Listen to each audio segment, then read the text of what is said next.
Hello, this is Matt on the Moon Lambo channel, and here's a brand new headline from Finance Feeds. SEC's crypto mom says Ripple's XRP doesn't have to be a security. And we're talking about none other than Hester Peirce. She's one of 5 SEC commissioners that actually voted on whether or not to bring this suit against Ripple. Now, we don't know how she voted for sure. That we will find out, though. Once the case is over, that information shall be divulged. Right now, we don't know for sure. But based on what she's been saying for some time, half a year, frankly, I had the suspicion, I had it then, I still do, I extra do now, had the suspicion that she was not in favor of the suit. That would be my guess. I could be wrong, but it's just a for fun guess. But she's speaking sense here. And she's clearly been against a lot of what has happened on this topic specifically. A lot of what has happened under Jay Clayton's SEC, with Jay Clayton, of course, being the former SEC chair. And she hasn't liked some of the stuff that's been happening since. And so I've been covering on my channel from time to time as she's popped up in the news here. But this is incredible. And so, given that what she's stating here could not be more accurate, this idea that XRP itself, the asset itself, is not a security. It's just more so about the way it's just being sold. Why aren't we getting that clarity from the SEC in some sort of official manner? Why are we getting it from one of the commissioners that has a say in lawsuits that are brought forward? Why are we getting this verbally from her, but not in some sort of official manner? It's ridiculous. So anyway, plenty to talk about in this video, but I do want to be clear at the outset, I don't have a legal or financial background of any kind. I am not offering legal or financial advice, and you should not buy or sell anything because of anything I say or write. I'm just an enthusiast who likes making YouTube videos as a hobby, but that's all that's going on here. Shout out to my fellow XRP YouTuber, James Rule XRP, who sent this piece my way. Thank you very much, James. I very much do appreciate it. And this is a big one. This is definitely a big one. So listen up here. Let's jump in. SEC Commissioner Hester Peirce, also known as Crypto Mom, which, by the way, does anybody else think that's a little cringe, a little bit cringy? I don't know. There's something about calling this woman Crypto Mom that just doesn't quite sit well with me. But anyway, she said the ongoing lawsuit opposing the Securities and Exchange Commission and blockchain company Ripple Labs could add to regulatory clarity. Ms. Peirce told Bloomberg TV, what is the SEC's intention when filing a complaint against a firm for an unregistered securities offering? And here's a quote. When we think about a crypto asset as being a security, what we're doing is we're saying it's being sold as part of an investment contract. It doesn't mean the asset itself necessarily has to be a security. It means that it was being sold as a security. Yes, exactly. And so I've been talking about this concept on my channel ever since this news broke. Because if you think about the underlying Howey case, which is what led to this, it was what set precedent back in, I think it was 1946. And if you don't know what the Howey case is, just Google it. It'd be outside of the scope of this video, but it had to do with orange groves and land ownership, and ultimately, it was not found that the underlying asset, the oranges, it was not found that oranges are securities. It was about the totality of the nature of the agreement, the investment contract between multiple parties. That's what was the security, not the asset itself. Similarly here, it's not that XRP would be a security simply by the nature of it existing, but rather if it was sold as the argument is whether or not it was sold as an investment contract. And so this is why things get so frustrating for me too, because the SEC, they say that they are not going after XRP holders. They say that they're not the reason that the price of XRP plummeted, this or that. And I'm just sitting here thinking, my gosh, because look at this headline, actually, before I even say what I want to say. Look at this headline from Bloomberg, December 29th, 2020. Cryptocurrency XRP is in free fall with exchanges delisting coin. And they got a chart here showing XRP before the news broke of this litigation. It was sitting around the 55, 56 cents. And then it cratered down to 17 cents in short order, right? And so this absolutely wrecked people. There were people that were afraid, and understandably so. thinking that you don't know for sure if XRP is just going to crumble and go away for sure. Not that I thought that it was, but I understand a lot of people were questioning that. And if you're in the United States, if you don't sell, are you going to have access to sell in the future? Like, we still don't really have a firm answer to that now, and we're in June. Yeah, there are a few exchanges that sell it, and I'm thankful for that. You can buy and sell it on a few, but we still don't know how this is all going to pan out for sure here. And so you just look at all this destruction that occurred. And the SEC, they could have made it clear, they could have, that XRP itself isn't a security, but the specific sales of XRP by Ripple could have been investment contracts. So those could have been securities. But that's not what they said. Instead, they just wanted to leave it like wide open, and it resulted in billions of dollars in wealth just evaporating. That's what happened right there. And so it's disgusting what they've done. In the meantime, also, since this liquidity has dried up, it has harmed Ripple, the company, on top of that. There really isn't liquidity in the United States, and so it's just destroyed Ripple's product called on-demand liquidity that utilizes XRP as a bridge currency. And so this is what we've been working with here. So given that this is clearly the case, that XRP itself could never actually be considered a security just by the nature of existing, why don't we have that damn clarity yet? This is ridiculous here. And so the SEC complaint filed on December 22nd, 2020. They wrote 2021, but that would be a mistake. That hasn't happened yet. That is in the future. Doesn't seem to mention that broader view. This is how the first paragraph goes.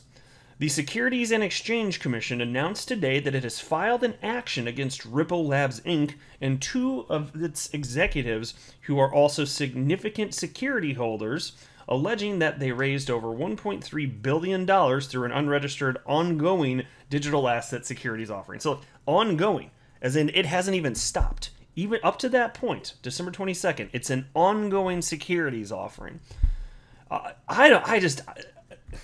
It defies all logic. It really does. Because another thing that's really at the core of this is to what degree is a cryptocurrency decentralized? If it's purely centralized, like ICOs at the start, then you got yourself a problem.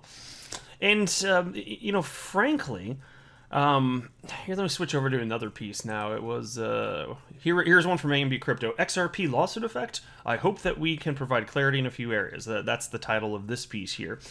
And it was talking about some comments from Hester Peirce, including the one that I just shared right there, which I think is the biggest one.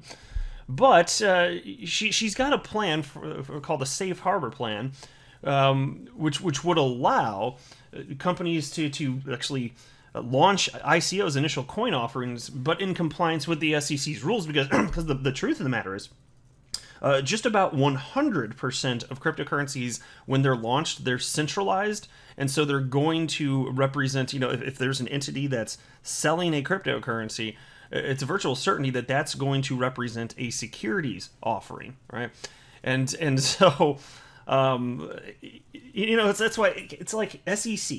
If you really don't want there to be cryptocurrencies created in the United States or transacted in the United States, if you really want that, then go ahead, keep prosecuting this way. If you want the innovation to go away, fine, keep prosecuting this way.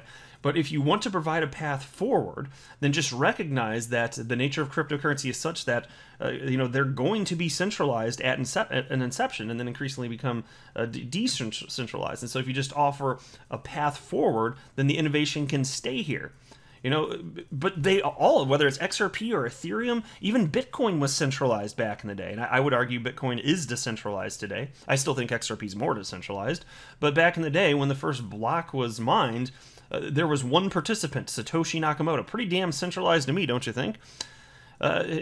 So here's what they wrote. The 3-year safe harbor plan for virtual currency token projects, as covered extensively in the past, was one of her suggestions for this sector. As per the plan, it'll enable crypto businesses to offer tokens under initial coin offerings in compliance with the SEC's rules. Furthermore, providing some more clarity and custody for regulated entities, broker-dealers, and investment advisors as part of this 3-year strategy. And there you go. And so the SEC has done just about nothing to make it safe to operate in the United States in the world of blockchain and cryptocurrency. They just don't give a damn. They really don't, for whatever the reasons are. We don't know for sure, but their behavior is quite clear. And so John Deaton, attorney John Deaton, who's a member of the XRP community, he saw this. And of course, he's the attorney that is seeking to intervene in the SEC versus Ripple case on behalf of over 17,000 XRP holders. And he wrote the following: XRP holders have been saying this since December 23rd, 2020.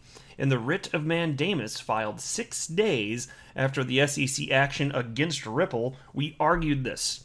In the pre-motion letter, we argued this. In our motion to intervene, we argued this. All the SEC has to do is accept it officially. And so you sit there and they claim that they're not going after XRP specifically. Like when asked, they have stated that. But then if you look at what they state in their actual complaint against Ripple, it's very clear they are actually going after XRP. So they're speaking out of both sides of their mouth. I mean, if they weren't, don't you think that they might offer some clarity around that, so that these exchanges out there maybe don't have to delist XRP or halt trading? You know, the answer is of course. Of course, that's what they should be doing. And then somebody asked John Deaton, okay, sounds like a win, question mark, to which John Deaton said, if XRP holders are allowed to participate via the motion to intervene or as amicus with participatory rights, we will be moving for a declaratory judgment on this very issue, and we will cite Hester Peirce's writings and interviews as one of the many authorities in support. And so there you go. And then there was this, I just found this interesting on the topic of XRP being a security. Somebody named Righteous Warrior XRP wrote, what happens if XRP is in fact deemed a security? Don't believe it will be, just curious. And then he tagged me along some others in the community. And so thank you very much for tagging me. I do appreciate the question here. And I'll share with you my thoughts in a second. But one response from King Doggo XRP wrote, banks can still use XRP if it's a security, but they need a license and more stuff to make sure they can use it. It's also positive, but it'll hit negative in the space. And so my understanding is technically perhaps it could be used, but in practicality it won't, because there won't be sufficient liquidity. If you're talking about only accredited investors that can purchase XRP in the United States, you're not going to have open markets on all sorts of exchanges where people are buying and selling it. And without people doing that, no, it's not functionally going to work in on-demand liquidity, because the secret sauce is XRP. And mind you, the product is called on-demand liquidity. If people aren't selling, there's no liquidity. And so if remittance firms and banks can only source the XRP for on-demand liquidity from accredited investors, that there's not going to be that many. So no, it would still be doomed. Yeah, if XRP itself is a security, this whole project is over. Well, XRP for that use case is what I mean when I say that, though. In the United States specifically. Now there could be workarounds for any corridor touching the United States. You could plug in a different cryptocurrency. But then there's still the question of, okay, well, is Ripple going to be allowed to continue selling XRP as a funding mechanism? What's that going to look like? There's a lot of stuff up in there. So look, there still could be a path forward. I'm not saying it's doomsday. But XRP, yeah, I don't believe that it would ever be used in on-demand liquidity in any corridor that touches the United States in any way. So it would be bad, because it's a shame, because it's perfectly suited for this use case. So we'll have to see what it looks like. So anyway, great question. Fun little critical thinking exercise, a good way to wrap up the video. So I'll stop there, but let me know what you think below, because I thought this was absolutely fantastic news to see this from an SEC commissioner. Fantastic, and it just strengthens the case that what the SEC has been doing in their behavior, it's disgusting and gross, and this needs to come to an end. If you want to fine a Ripple, you should have been clear about what you're going after, but then you overcharged, you caused tremendous damage. But the SEC, they're full of a bunch of asshats, and so that's what they do. Asshat stuff. Freaking asshats. I'm not a financial advisor. You should not buy or sell anything because of anything that I say or write. That would be a very, very, very bad idea. Until next time, to the moon, Lambo!